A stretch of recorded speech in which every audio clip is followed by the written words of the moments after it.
오늘의 본문 말씀, 마태복음 3장 1절 말씀부터 10절 말씀, 마태복음 3장 1절부터 10절 말씀 함께 읽겠습니다. 그때 세례 요한이 이르러 유대 광야에서 전파하여 말하되 회개하라 천국이 가까이 왔느니라 하였으니 그는 선지자 이사야를 통하여 말씀하신 자라 일렀으되 광야에 외치는 자의 소리가 있어 이르되 너희는 주의 길을 준비하라 그가 오실 길을 곧게 하라 하였느니라. 이 요한은 낙타털 옷을 입고 허리에 가죽띠를 띠고 음식은 메뚜기와 석청이었더라. 이때 예루살렘과 온 유대와 요단강 사방에서 다 그에게 나아와 자기들의 죄를 자복하고 요단강에서 그에게 세례를 받더니 요한이 많은 바리새인들과 사두개인들이 세례 베푸는 데로 오는 것을 보고 이르되 독사의 자식들아 누가 너희를 가르쳐 임박한 진노를 피하라 하더냐. 그러므로 회개에 합당한 열매를 맺고 속으로 아브라함이 우리 조상이라고 생각하지 말라. 내가 너희에게 이르노니 하나님이 능히 이 돌들로도 아브라함의 자손이 되게 하시리라.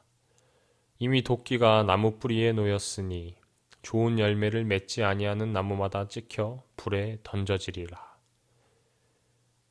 이전의 본문들에서 예수님의 나사렛 정착을 설명한 저자는 오늘 본문에서 예수님의 공생애를 시점으로 시간을 이동해서 세례 요한의 이야기에 초점을 맞추어 이야기하고 있습니다.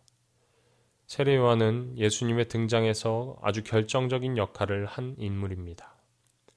신약 성서의 네 복음서가 이 사실을 똑같이 확인해주고 있다는 것을 우리는 성경을 보면 알 수 있습니다.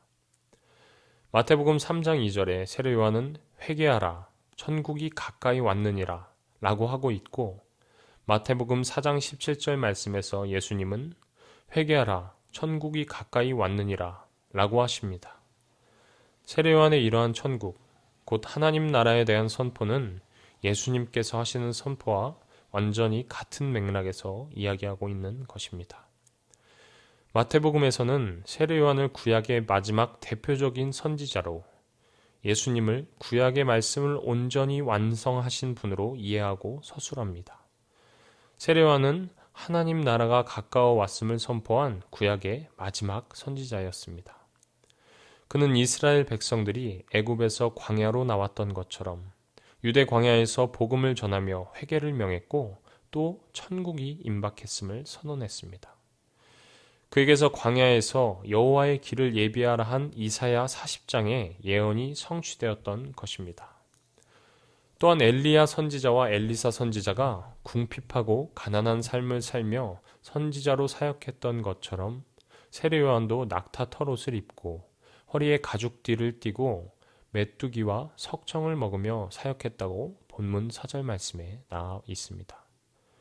또한 누가복음 1장에서는 세례 요한이 제사장 집안 출신임을 밝히고 있는데 이를 보면 그가 제사장이며 또한 선지자로서 구약을 마감하며 예수님의 등장을 알리는 아주 큰 역할을 하고 있다는 것을 잘 알 수 있습니다.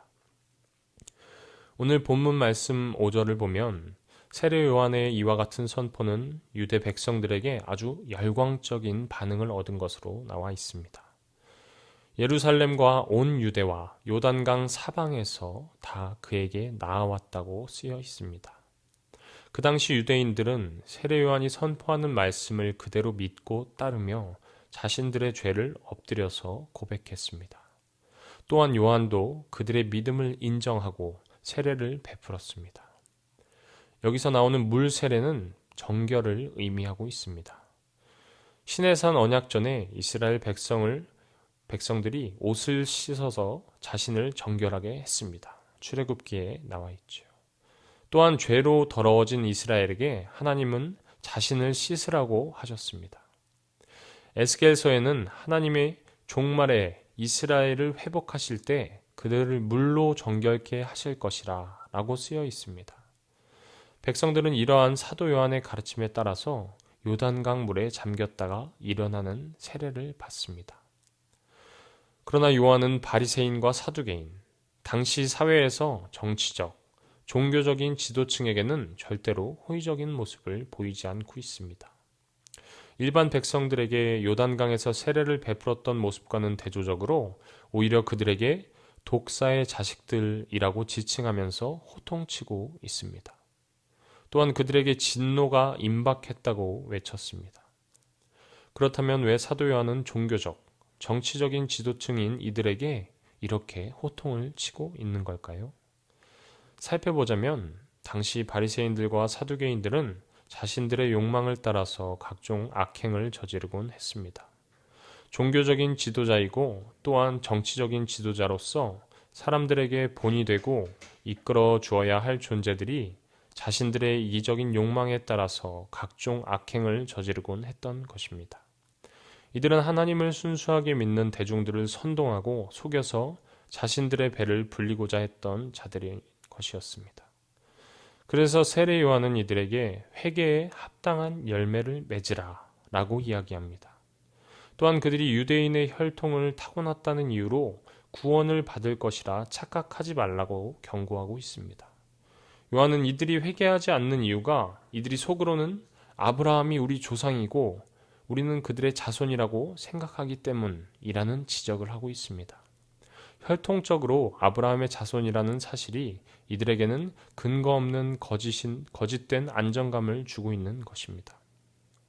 어차피 하나님은 아브라함의 자손인 유대인을 자기 백성으로 여기시며 자신들도 이방인들과는 구별된 다른 삶을 살고 있기에 자신들에게는 회개가 필요 없다고 생각하고 있는 것이었습니다. 하지만 하나님은 그런 것에 중요성을 두지 않으십니다. 로마서 4장 9절의 말씀처럼 비록 아브라함의 혈통이 아니더라도 룻과 같이 하나님을 믿고 동방박사와 같이 이 땅에 오신 예수님을 믿고 따르면 아브라함의 자손이 될 수 있습니다. 따라서 혈통적으로 이스라엘의 자손에 속해 있더라도 회개함으로써 예수님을 믿고 따르는 열매가 없으면 아브라함의 자손이 되기는커녕 도끼로 찍혀져서 불에 던져질 것이라고 말하고 있습니다. 이는 마태복음뿐만 아니라 4개의 복음서에서도 공통적으로 나타나는 가르침으로 특히 마태복음에서 강조되고 있는 실천적인 신앙에 대한 부분입니다. 믿음과 회개에 대한 오해를 하고 있는 사람들이 있습니다. 어떤 사람들은 한 번만 믿으면 무조건 구원이라며 세례를 받고 회개를 했으면 구원받는다고 자만하는데 이건 크나큰 오해입니다. 세례 요한은 유대 종교 지도자들인 바리새인들과 사두개인들을 향해 독설을 하면서도 이들에게 회개에 합당한 열매를 맺으라 라며 직접적으로 선포하고 있습니다. 요한은 이들이 진정으로 회개하려는 마음이 없다는 것을 간파하고 있었기 때문입니다. 이는 보여주기식으로 거칠애로 회개하는 것이 아닌 진정한 회개, 온전한 회개를 하라는 의미입니다. 그렇다면 사도 요한이 말하는 진정한 회개, 온전한 회개는 무엇을 의미하는 것일까요? 사도 요한이 말하는 회개에 합당한 열매는 무엇일까요? 갈라디아서 5장 17절 말씀을 보면 사람이 회개하기 전에는 정욕을 따라서 육체의 열매를 맺으며 살아갑니다. 그러나 회개하고 예수님을 믿으면 그때부터는 성령의 열매를 맺게 됩니다. 요한이 말하는 회개에 합당한 열매는 바로 그러한 성령의 열매를 말하고 있는 것입니다. 사랑, 희락, 화평, 오래 참음, 자비, 양선, 충성, 온유, 절제 등의 성령의 열매는 회개하고 예수님을 믿고 따름에 따라 얻을 수 있는 열매들입니다. 바로 실천하는 신앙의 열매들인 것입니다. 우리는 우리들의 삶을 살아갈 때 항상 경력을 쌓고 또 이렇게 힘든 경력들을 인정받길 원합니다. 그리고 젊은이들은 소위 말하는 자신들의 스펙을 쌓기 위해서 밤낮으로 노력하며 살아갑니다. 취업을 앞둔 사람들은 본인들이 가진 자격증들과 경력들로 열심히 다른 사람들과 경쟁합니다. 자신들의 영어 점수 자격증이나 각종 기술을 증명하는 자격증들을 보여주어야만 특정 회사나 직장에 취업할 수 있는 자격이 주어지는 것이지요. 하지만 우리가 들어가야 하는 하나님 나라는 조금 다릅니다. 회개에 합당한 열매는 조금 다릅니다. 신앙의 열매, 성령의 열매는 조금 다릅니다.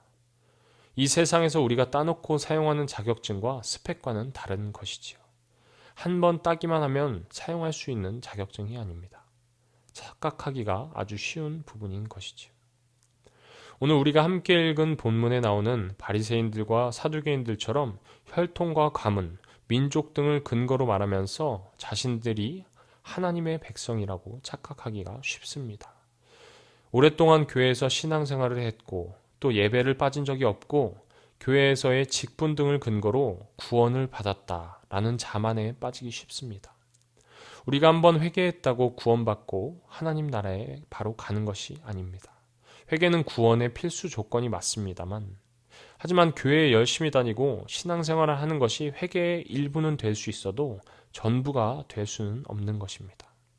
하나님 앞에 신앙의 열매, 성령의 열매를 맺어야 합니다. 그것이 진정한 회개가 되는 것입니다.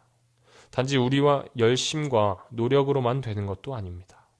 우리는 자신의 삶을 돌아보며 끊임없는 말씀과 기도 생활을 통해서 우리의 죄를 자복하고 모든 삶 가운데서 예수 그리스도를 우리의 삶의 주인으로 인정해야 하는 것이지요.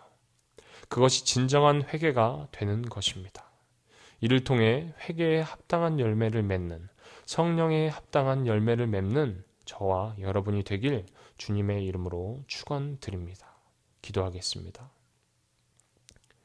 하나님, 우리가 우리의 삶을 통해서 주님께로 나아가길 원합니다. 이 시간 기도하는 마음으로, 우리 말씀을 돌아보는 마음으로 주님 앞에 온전히 회개할 수 있는 우리가 될 수 있게 주님 도와주시옵소서.